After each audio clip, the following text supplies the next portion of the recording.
আজকে একটি গুরুত্বপূর্ণ বিষয় শেয়ার করব, একটু আসেন দেখাচ্ছি। তো আমরা এখন আছি হলো মাধবকুণ্ড ঝর্ণার এখানে। তো আমার পিছনে যে ঝর্ণাটি দেখতে পাচ্ছেন এটা হলো সেই মাধবকুণ্ডের ঝর্ণা। কিন্তু এখানে এসে একটি বিষয় আমার মনে এসেছে এবং এটা আপনাদের শেয়ার করতে চাইছি এই ভিডিওটি করা। তো যার ভালো লাগবে আসলে ভিডিওটি শেয়ার করবেন। তো এখানে এসে আমার একটি কোরআনের আয়াতের কথা মনে পড়ে যাচ্ছে। সূরা ইনসানের 6 নম্বর আয়াত আল্লাহ সুবহানাহু ওয়া তাআলা বলেছেন, আইনা ইয়াশরাবু বিহা ইবাদুল্লাহি ইউফাজ্জিরুনা তাফজিরা।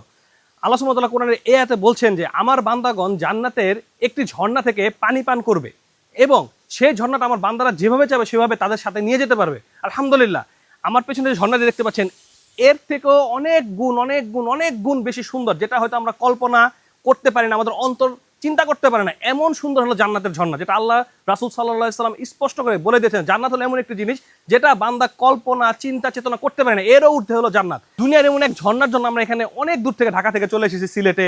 এখন এখানে অনেক ধরনের সিস্টেম করা হয়েছে, সুন্দর করা হয়েছে যেন পর্যটকরা এসে এখানে একটু আনন্দ উপভোগ করতে পারে। জান্নাতে সেই ঝর্ণার জন্য কি আমরা কষ্ট করতেছি? আমাদের কষ্ট করতেছি না। তাই দিনী ভাই বোনেরা, আসুন এই দুনিয়াবি ঝর্ণা ফেলে দিয়ে আমরা আখেরাতের সেই ঝর্ণা, জান্নাতে সেই ঝর্ণাকে আঁকড়ে ধরার চেষ্টা করি, যে ঝর্ণার কথা আল্লাহ সুবহানাহু ওয়া তাআলা কোরআনে বলেছেন, যেটা আমাদের সাথে সাথে যাবে, আমাদের আসতে হবে না। আমরা যেদিক দিয়ে যাবো সেদিক দিয়ে সেই ঝর্ণাটা আমাদের সাথে যাবে। সুবহানাল্লাহ। তো আসুন আমরা আমাদের জীবনকে ইসলামিকভাবে ঢেলে সাজাই, কোরআন হাদিস অধ্যয়ন করি, ঈমান আকীদা মজবুত করি, যাতে আমরা জান্নাতে যেতে পারি। আসসালামু আলাইকুম ওয়া রাহমাতুল্লাহি ওয়া বারাকাতুহু।